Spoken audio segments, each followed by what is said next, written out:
Bismillahirrahmanirrahim. Assalamualaikum warahmatullahi wabarakatuh. Salam sejahtera. Baik para pelajar sekalian, bertemu lagi kita untuk siri yang kedua di mana kita akan membincangkan subtopik di dalam tingkatan 4 bab yang ke-8 iaitu pilihan raya.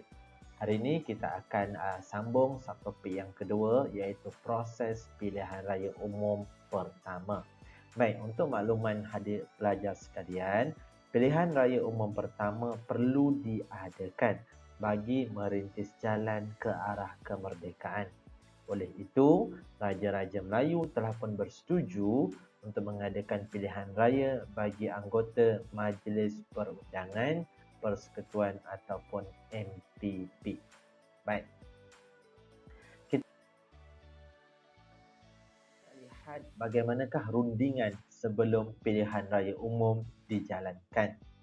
Pertama sekali, pada 1 Februari 1954, Jawatan Kuasa Pilihan Raya dibentuk dengan 46 orang ahli untuk mengkaji hal ehwal berkaitan dengan pilihan raya. Tunku Abdul Rahman dan Parti Perikatan memilih bentuk A, sedangkan Jawatan Kuasa Pilihan Raya memilih bentuk B. Ini kerana Jawatan Kuasa Pilihan Raya telah pun mengeluarkan dua bentuk penyata susunan Majlis Perundangan Persekutuan. Maka Tunku Abdul Rahman dan Parti Perikatan telah pun memilih bentuk A, sedangkan Jawatan Kuasa Pilihan Raya telah pun memilih bentuk B.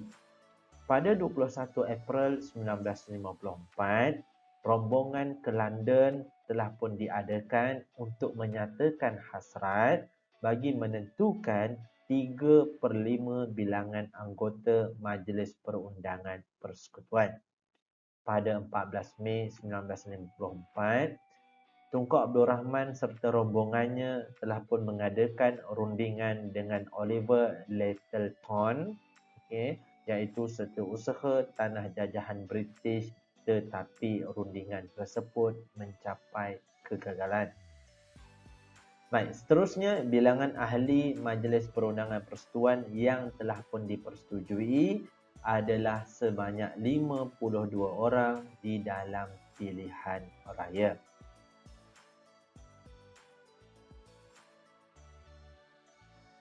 Baik, berikut merupakan bentuk penyata susunan Jawatan Kuasa Pilihan Raya yang dibentuk. Bentuk A dan bentuk B jika lihat secara kasarnya tidak mempunyai perbezaan yang ketara.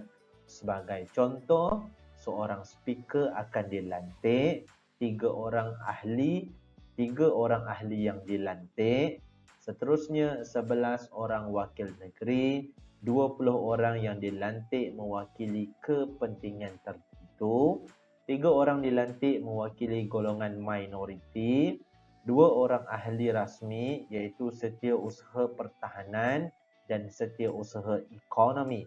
Yang membezakannya adalah bagi bentuk A, 60 orang dipilih melalui pilihan raya, manakala bentuk B pula menyatakan 40 orang yang dipilih melalui pilihan raya. Tambahan, 8 orang lagi dilantik oleh Pesuruh Jaya Tinggi British. Jadi, di sini apa yang kita lihat, itulah yang menjadi perbezaan di antara bentuk A dan bentuk B. Dan tempoh pilihan raya bagi persekutuan, kalau kita lihat pilihan raya perlu diadakan tidak lewat daripada bulan November pada tahun 1954. Jadi, inilah yang membezakan di antara bentuk A dan juga bentuk B.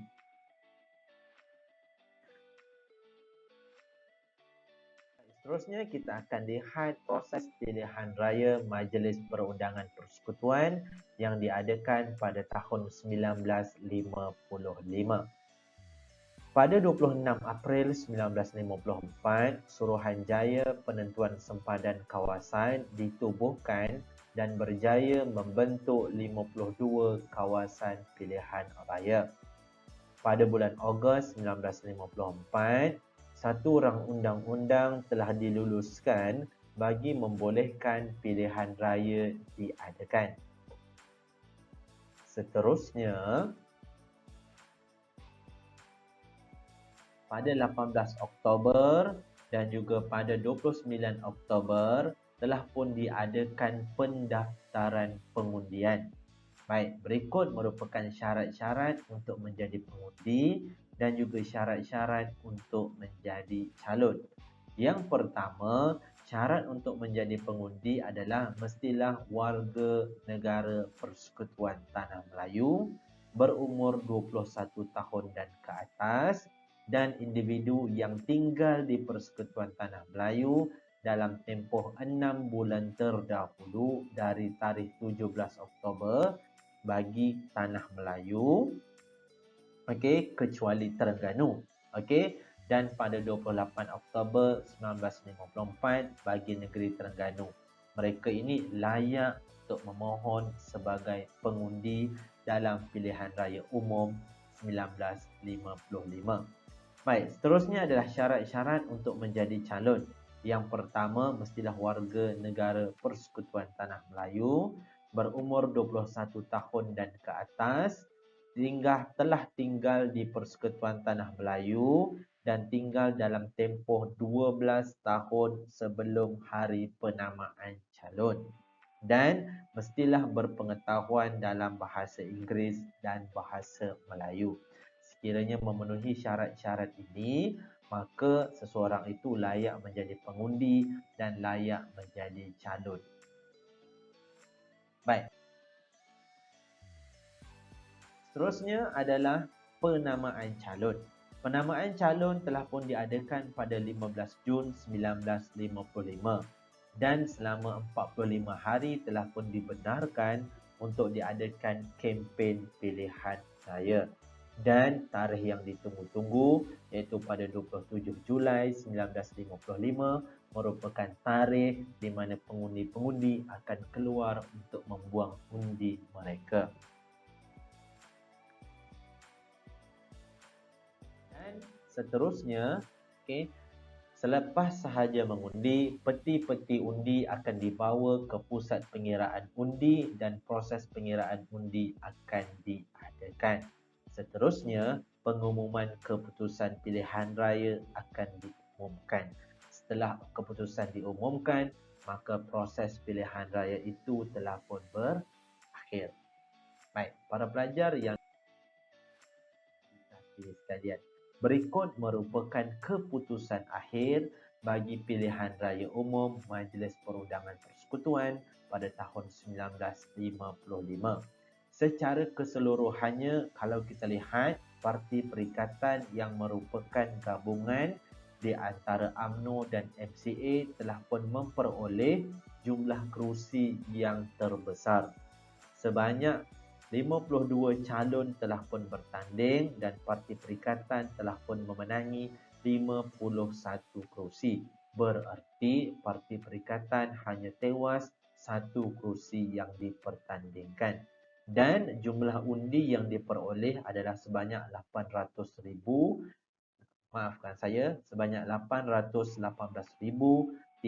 orang bersamaan dengan 79.6% penduduk di Tanah Melayu yang menyokong parti perikatan.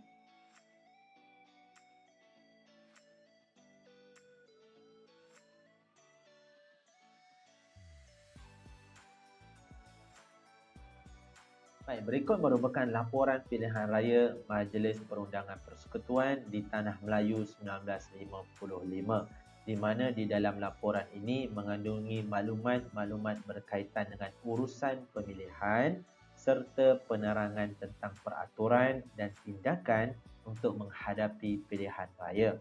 Selain itu, laporan ini juga menggariskan langkah-langkah seperti mentadbir perjalanan pilihan raya, pembahagian kawasan, pendaftaran calon, pendaftaran pengundi, nama-nama calon dan nama parti politik yang akan bertanding.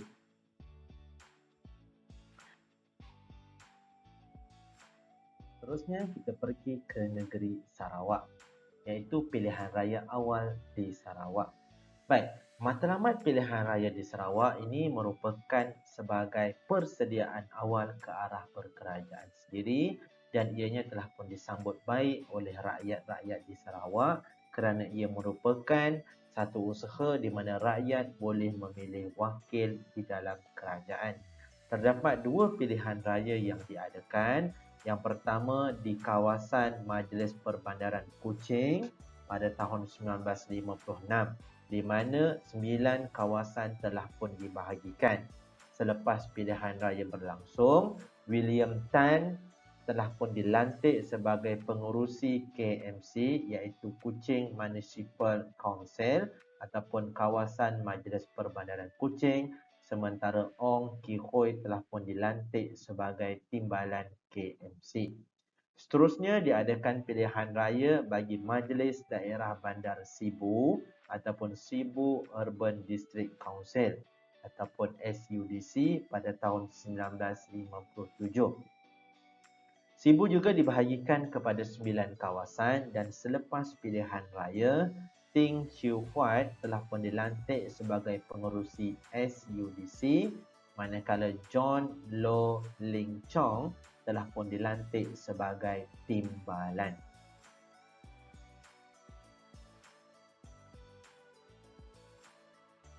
Baik, seterusnya kita pergi ke negeri Sabah. Baik, di Sabah pula pilihan raya kerajaan tempatan pertama telah pun diadakan pada 16 Disember 1962 di bawah Local Government Election Ordinance, di mana 118 kawasan telah pun dibahagikan di bawah pihak berkuasa tempatan. Setiausaha kolonial telah pun memberikan kerajaan tempatan kuasa untuk menjalankan pilihan raya. Seramai 202 calon telah pun bertanding dan 53 calon telah pun menang tanpa bertanding. Berikut merupakan parti-parti politik yang bertanding di negeri Sabah. Antaranya adalah USNO, UNCO, Parti Borneo National Party, UNTMP, Bebas. Seterusnya adalah pembahagian kerusi Majlis Undangan Borneo Utara oleh Majlis Kebangsaan Perikatan Sabah. USNO mendapat 8 kerusi, UNCO 5, BUNAP 4, UNPMP mendapat 1 kerusi. Baik, kesimpulannya adalah pemilihan wakil berintegriti dan mempunyai jati diri yang teguh sangatlah diperlukan. Seterusnya, ianya membuka peluang yang adil kepada rakyat untuk mengambil bahagian dalam politik tempatan. Jadi bagaimana pelajar? Adakah anda dapat menguasai subtopik 8.2 pada hari ini? Jika berjaya, jom kita pergi kepada soalan.